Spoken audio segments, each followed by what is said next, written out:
শুভ সন্ধ্যা বন্ধুরা, এখন বাজে 7:25। যাচ্ছি হাঁটতে।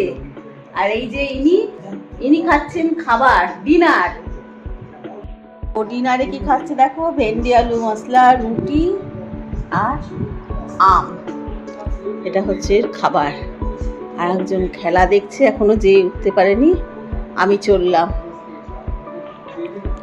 আসছি বেটা। আর আমি যাচ্ছি হাঁটতে।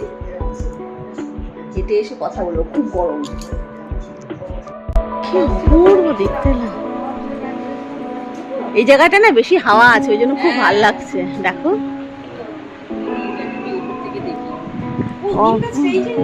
হ্যাঁ তো